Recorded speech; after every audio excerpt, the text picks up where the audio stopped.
En la clase de hoy vamos a abordar las fuentes del derecho internacional de los derechos humanos. La palabra fuente nos remite a principios, fundamentos, origen de una cosa. Parte de la doctrina la identifica con el fenómeno creador de las normas jurídicas. Cuando nos referimos a las fuentes del derecho internacional público, en sentido genérico, hablamos de todos aquellos hechos a los que se reconoce en una comunidad internacional la potestad de introducir normas, que son utilizadas por los mismos miembros de la comunidad o por órganos establecidos para ello, como por ejemplo jueces y tribunales en general, para determinar el sentido de las conductas de sus miembros y los comportamientos que deben observarse aún en caso de controversia. Se denominan en forma específica fuentes de un ordenamiento jurídico tanto a los elementos que formulan el derecho positivo como a las razones de validez de ese derecho. Hay autores que distinguen entre dos tipos de fuentes, las fuentes materiales y las fuentes formales. Cuando hablamos de las fuentes materiales, son las razones que proveen del sustento sociológico, histórico, ético, económico, social, político de las normas internacionales. Son aquellos motivos que propiciaron que en un determinado momento los miembros de la comunidad internacional adoptaran un compromiso determinado. En este sentido, por ejemplo, si recordamos las clases anteriores, la creación de la Organización de las Naciones Unidas, por ejemplo, se señala que precisamente fueron los horrores sufridos por la humanidad en la primera parte del siglo XX los que sentaron las bases para su instauración. Respecto de las fuentes formales, podemos hablar en sentido restringido, son las aceptadas por el ordenamiento jurídico vigente como modo válido a través de los cuales el derecho internacional es creado, mientras que las fuentes formales en sentido amplio son aquellas a través de las cuales el derecho se manifiesta, se formula y permite contactar la existencia de normas jurídicas. El artículo 38 del Estatuto de la Corte Internacional de Justicia establece las fuentes del derecho internacional que van a ser aplicadas por ese tribunal. Respecto de las fuentes formales en sentido restringido, establece que las convenciones internacionales, la costumbre internacional y los principios generales del derecho reconocidos por las naciones civilizadas. En cuanto a las fuentes formales en sentido amplio, establece que ellas serán las decisiones judiciales y la doctrina de los publicistas de mayor competencia de las distintas naciones como medio auxiliar para la determinación de las reglas del derecho. Antes de abordar la fuente más importante para nosotros, para esta materia, que son precisamente las convenciones internacionales, es importante recordar a la Convención de Viena sobre el derecho de los tratados.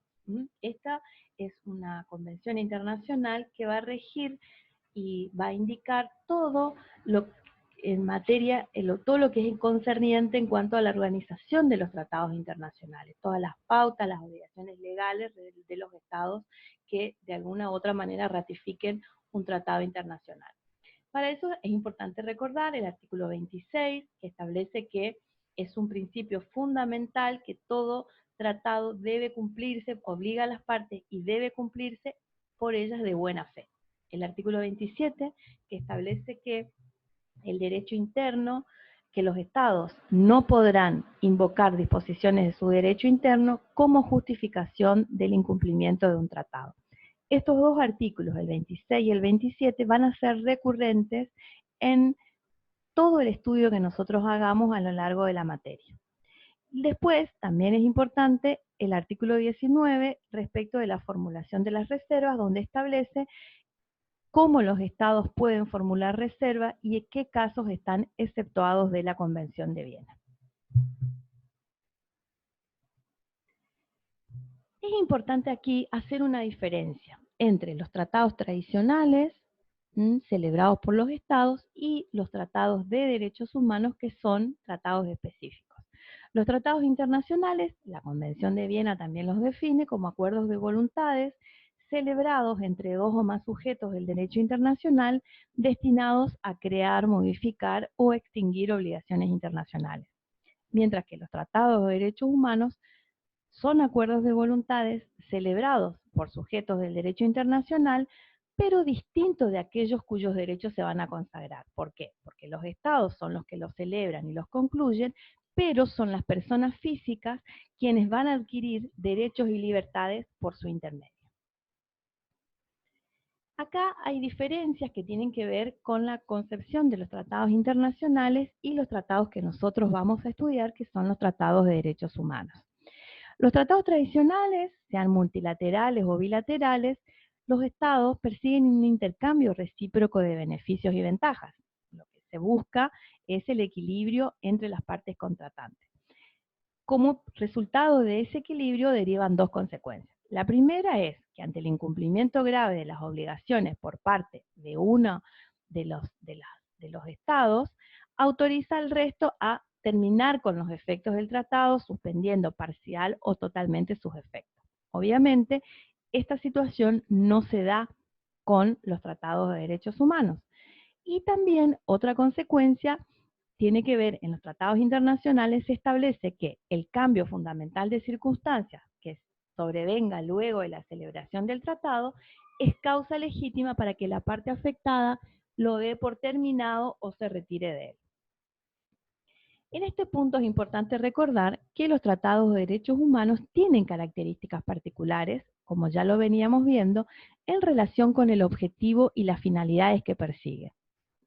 Los tratados de derechos humanos están orientados a garantizar el goce de derechos y libertades del ser humano, no a garantizar el interés recíproco de los estados.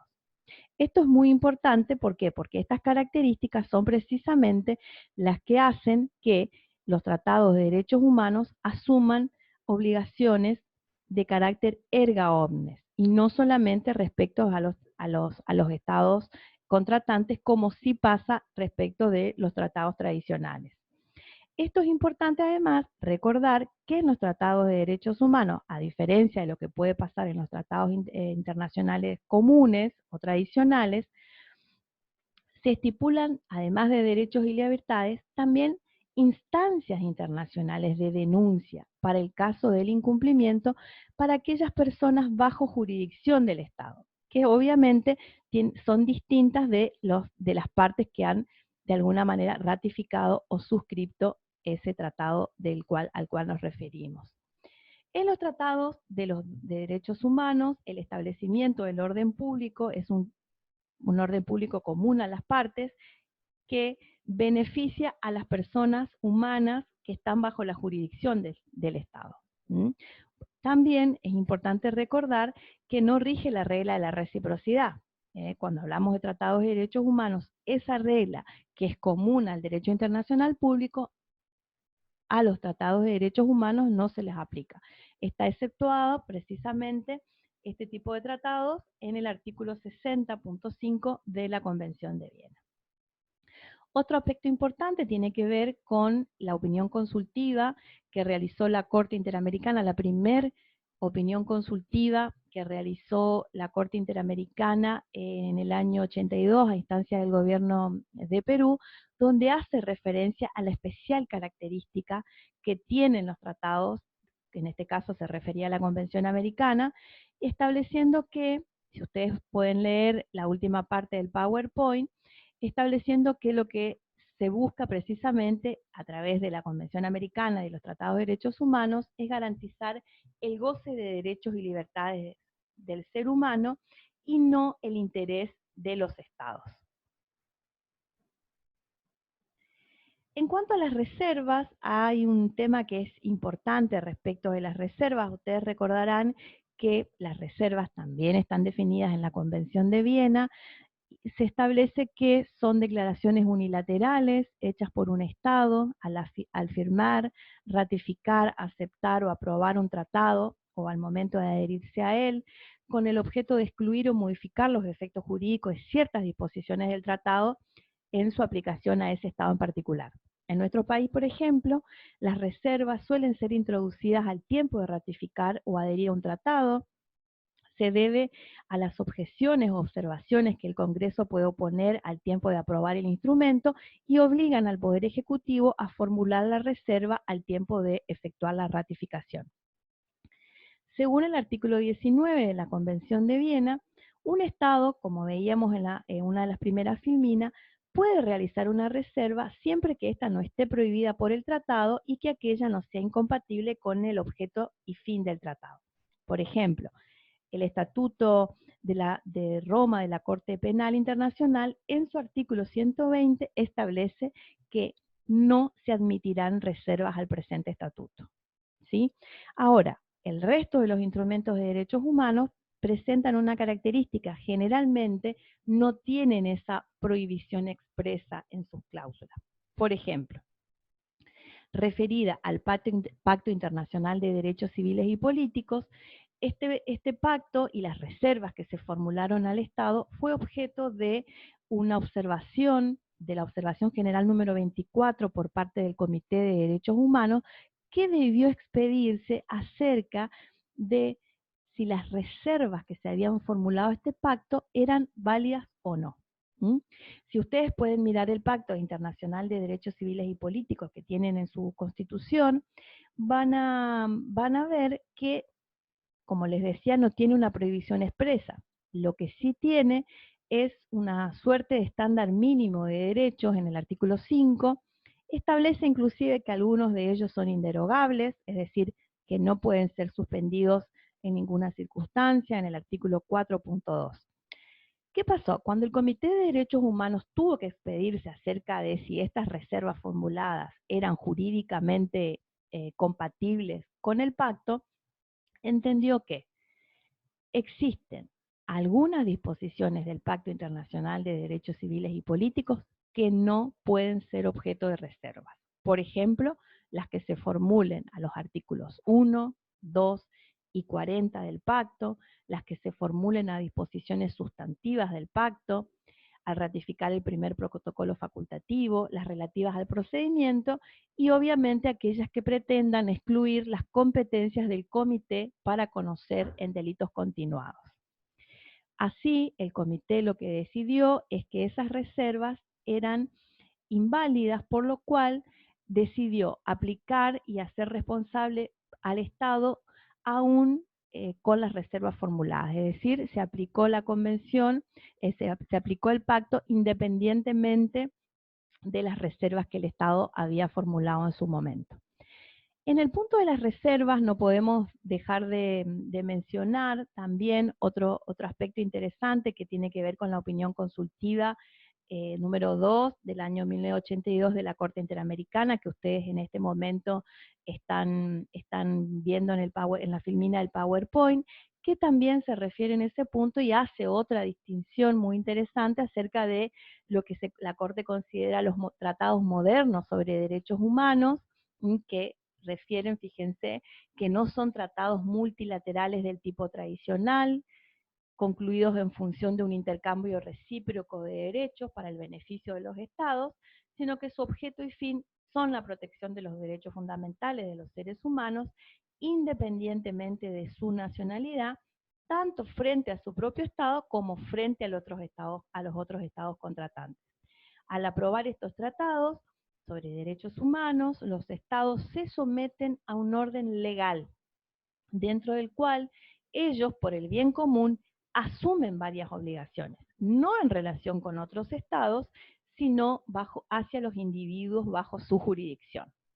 En este punto también, y dentro ya del sistema universal, me parece importante hacer referencia a otra convención que también tiene jerarquía constitucional en nuestro país y que es la Convención sobre la Eliminación de toda la forma de discriminación contra la mujer, que nosotros le llamamos CEDAW. Si bien esta convención después la vamos a analizar más adelante, me parece que en el tema de reservas es oportuno traerla a colación. Este tratado fue suscrito en el año 1979 en el seno de la Asamblea General de las Naciones Unidas, entró en vigor en el año 81 tras lograr la ratificación de 20 países, ¿sí? Actualmente cuenta con 189 estados parte de los 192 que componen el sistema de Naciones Unidas. El artículo 28 establece que no se aceptará ninguna reserva incompatible con el objeto y el propósito de la presente convención. Ahora bien, lamentablemente la CEDAW tiene un triste privilegio. es uno de los tratados de derechos humanos al que los estados signatarios han realizado mayor cantidad de reservas, muchas de ellas en aspectos que son medulares respecto de la responsabilidad de los estados frente a la igualdad y a la no discriminación hacia las mujeres.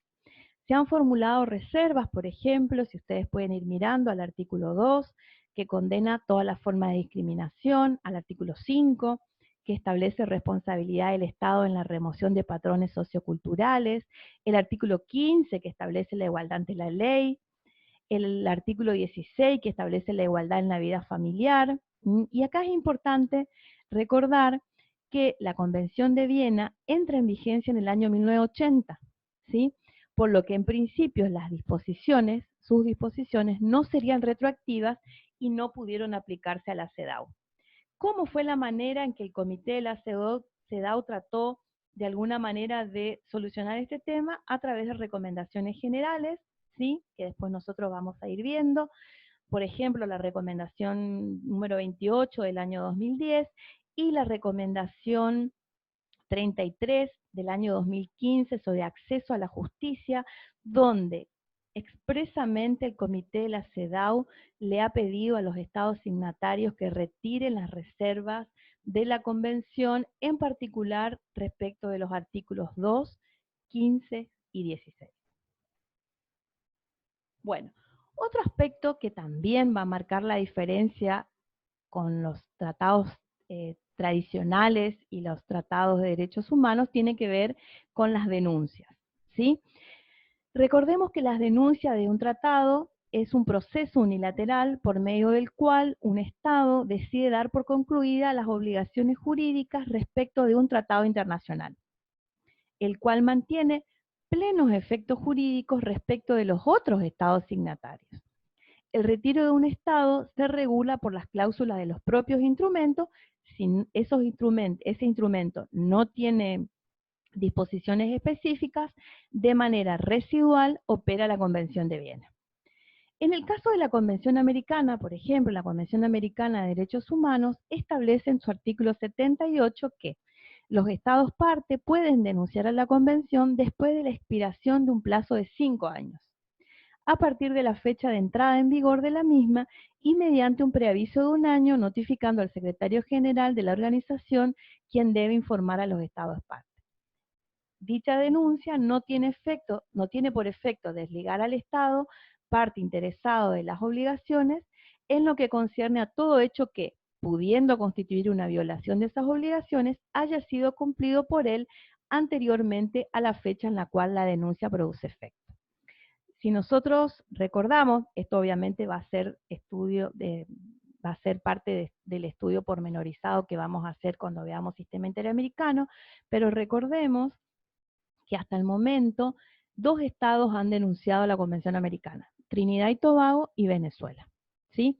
Respecto de los efectos de las denuncias sobre violaciones al Pacto de San José de Costa Rica, de los estados que hubieran denunciado a esta convención, la Corte Interamericana tuvo también la posibilidad de expedirse, por ejemplo, en el caso Hillary Constantini y Benjamín versus Trinidad y Tobago, donde expresó que los hechos examinados ocurrieron cuando el Estado era parte de la convención, ¿sí?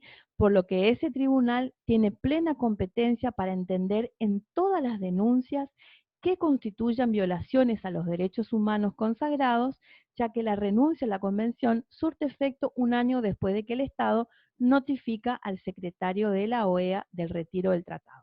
Con los mismos argumentos respecto de la competencia de la Corte Interamericana, se resolvieron hasta el momento 9 casos contenciosos contra Venezuela, con posterioridad a que el Estado denunciara a la Convención Americana. Bueno, respecto de la costumbre internacional, esta ha sido la fuente del derecho internacional que ha durado casi 3 siglos, ya que todas las normas consuetudinarias se asocian a la conducta habitual y repetida de los estados en sus relaciones internacionales. Si recordamos el artículo 38 que vimos en las primeras filminas, los jueces deben aplicar, decía, la costumbre internacional como prueba de una práctica generalmente aceptada como derecho, ¿sí?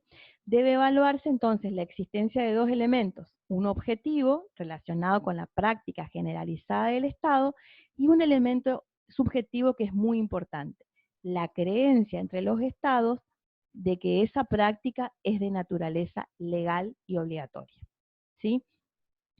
En la opinión consultiva del año 1951, la Corte Internacional de Justicia tuvo oportunidad de expedirse respecto a la Convención sobre Genocidio, ¿sí?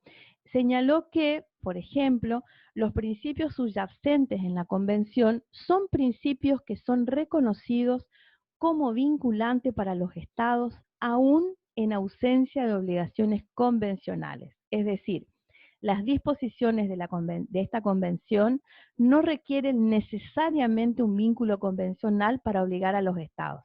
¿Por qué? Porque el tribunal entendió que han cobrado obligatoriedad por otra vía. Mónica Pinto refiere a esta etapa del derecho internacional diciendo que se comienza a construir un derecho consuetudinario, se avanza mucho sobre el elemento subjetivo por sobre el elemento convencional y lo pone a la búsqueda de una práctica, ¿sí? La Corte lo que hace en ese momento privilegia la opinión jurídica por sobre la práctica de los estados.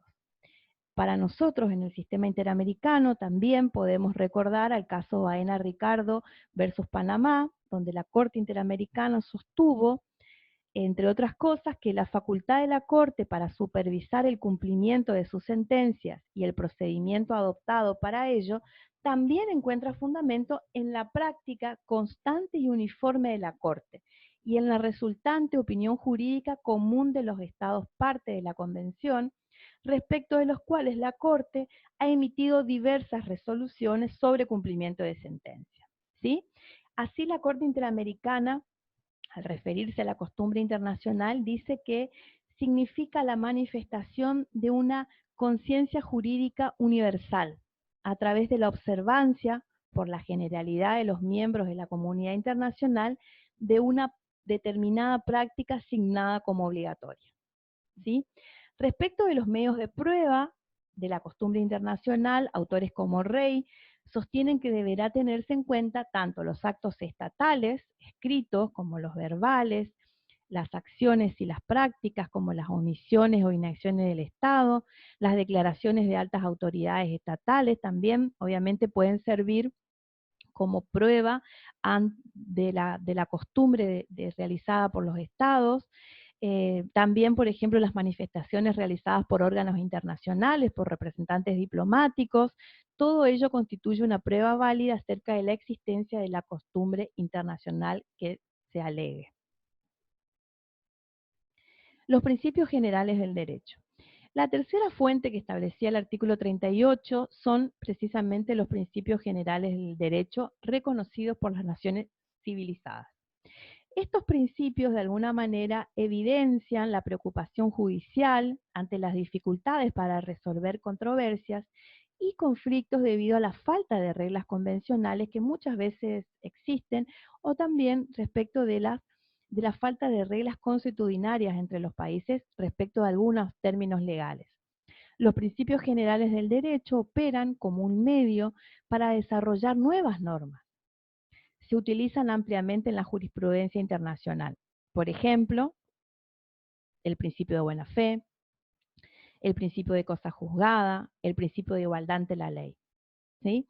En este caso, por ejemplo, la Corte Interamericana se ha referido a los principios generales del derecho en el caso Velázquez Rodríguez versus Honduras, cuando señaló que la Comisión no había expresado de manera clara unas cuestiones, pero que la Corte iba a recurrir a un principio genérico que tenía que ver, que era aplicable en todos los estados y que era el principio de iura novi curia, de la cual se ha valido reiteradamente la jurisprudencia internacional en el sentido de que el juzgador posee la facultad e inclusive el deber de aplicar las disposiciones jurídicas pertinentes en una causa, aun cuando las partes no la invoquen expresamente. Por ejemplo, en otro caso, el caso Memoli versus Argentina, la Corte Interamericana también rechazó algunas de las excepciones formuladas por nuestro país en base al principio de Stoppel, al entender que, según la práctica internacional, cuando una parte en un litigio ha adoptado una actitud determinada que redunda en deterioro propio o en beneficio de la contraria, no puede, luego, en virtud del principio de Stoppel, asumir otra conducta que sea contradictoria con la primera. ¿Sí? Bueno, vamos a hablar un poquito brevemente acerca de las fuentes adicionales del derecho internacional de los derechos humanos. Nosotros hasta aquí veníamos analizando las fuentes tradicionales, ¿sí? Lo que algunos autores y alguna parte de la doctrina identifican como perteneciente al ámbito del whole law. Es decir, ese derecho duro, es decir, aquel en que los estados se han comprometido formal y voluntariamente a respetar sus disposiciones y cuyo cumplimiento genera responsabilidad internacional. Por ejemplo, la Convención Americana de Derechos Humanos, la Convención sobre la Eliminación de toda la forma de discriminación contra la mujer. Ahora, el derecho internacional de los derechos humanos reconoce otras fuentes adicionales, que son más del terreno del soft law o el derecho flexible, ¿sí? Que se relaciona con aquellos instrumentos y mecanismos que implican un tipo de compromiso más leve, pero que tiene efectos prácticos y orientadores hacia los estados, respecto a algunos temas puntuales, y en cuya formación han intervenido actores internacionales diversos, además de los estados. Este fenómeno del soft law ha cobrado mucha relevancia para nosotros y alcanza reglas, pautas, principios, directrices sobre temas vinculados a los derechos humanos que exponen el desarrollo progresivo que hemos alcanzado a nivel universal. En este orden, coexisten un numeroso conjunto de instrumentos que comprometen estándares, directrices sobre los temas más diversos de derechos humanos que en principio carecen de efecto vinculante, pero sí producen efectos jurídicos claros. Muchas de estas normas provienen, por ejemplo, del Consejo de Derechos Humanos, de la Asamblea General de Naciones Unidas, de los distintos comités, tanto a nivel universal como de los sistemas regionales de protección de derechos humanos.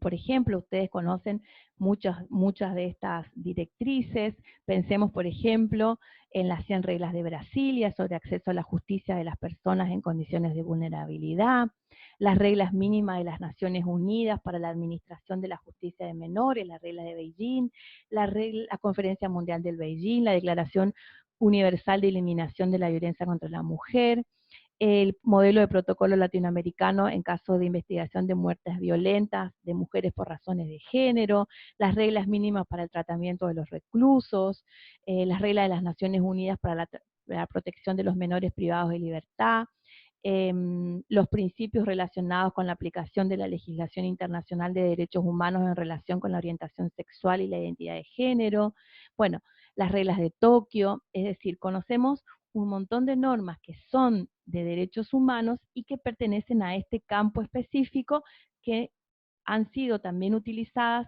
tanto por nuestra Corte Suprema como por el sistema interamericano. Bueno, respecto a las normas de Jus Cogens, acá nosotros podemos hacer una diferencia, ¿sí? Tanto la doctrina y la jurisprudencia especializada son pacíficas en sostener que existen ciertas normas del derecho internacional que pertenecen al dominio del Jus Cogens. La mayoría de las normas que componen el derecho internacional público revisten la naturaleza de dispositivas, ya que son creadas por acuerdos de voluntades, como vimos, generadas sobre un sistema de coordinación y pueden ser dejadas sin efecto por la misma vía, como veníamos analizando. Pero también existen algunas que son de naturaleza imperativa, ¿sí? Que pertenecen al dominio de Jus Cogens y reflejan un sistema que podría entenderse como de cuasi subordinación normativa que limita la voluntad del Estado derivada de su propia soberanía. Esto es así porque el Jus Cogens asume los caracteres de imperativo y perentorio. Y en esto vamos a volver al artículo 53 de la Convención de Viena, que establece que es nulo todo tratado que en el momento de su celebración esté en oposición con una norma imperativa del derecho internacional general. Para los efectos de la presente convención, una norma imperativa de derecho internacional general es una norma aceptada y reconocida por la comunidad internacional del Estado en su conjunto como norma que no admite acuerdo en contrario y que solo puede ser modificada por una norma ulterior de derecho internacional general que tenga el mismo carácter. ¿Sí? El artículo 64, en el mismo sentido, establece que si surge una nueva norma imperativa de derecho internacional general, todo tratado existente que esté en oposición con esa norma se convertirá en nulo y terminará. En este punto, analicemos que las obligaciones emanadas de este tipo de normas son de carácter erga omnes, porque vinculan a todos los estados sin excepción. Las normas del Ius Cogens no admiten la exclusión o la modificación de su contenido, invalidan cualquier tratado o norma contraria a sus disposiciones, igualmente restan operatividad a cualquier norma consuetudinaria que se erija en contrario. Rey, por ejemplo, sostiene que es un error común de los autores caracterizar a las normas del Ius Cogens como imperativa, vincular estas normas con su imperatividad, con la obligatoriedad, ya que todas las normas son obligatorias. En realidad, dice Rey, lo que caracteriza a las normas del Ius Cogens es su incondicionalidad. Es decir, no pueden ser sometidas a limitaciones que no estén previstas en su propia formulación y solo pueden ser derogadas por otras normas de iguales características. Mónica Pinto, por ejemplo, entiende que la mayoría de las obligaciones erga omnes provienen del derecho internacional de los derechos humanos y del derecho internacional humanitario. Otros autores, por ejemplo Hitter, sostiene que en realidad los tratados de derechos humanos son norma del Ius Cogens. ¿Por qué? Porque entiende que hay una relación casi intrínseca entre el Ius Cogens y los derechos humanos. En este punto es importante recordar, como veremos en las clases que vendrán, que muchos tratados de derechos humanos autorizan restricciones legítimas en su ejercicio, y en algunos casos hasta suspensiones extraordinarias de determinados derechos y garantías, por ejemplo las previstas en el artículo 27 de la Convención Americana respecto a la posibilidad de los estados partes de suspender en forma unilateral y temporal algunas obligaciones convencionales. Pero respecto de las normas del Ius Cogens, estas no son susceptibles de ser limitadas bajo ninguna circunstancia, dado su carácter erga omnes y su objeto específico. Tal es la protección, obviamente, de los derechos fundamentales de las personas humanas, razón por la cual no puede restringirse. Es impensable que pueda limitarse de modo alguno el derecho a la vida, la prohibición de la tortura, del genocidio, de la esclavitud, entre otros.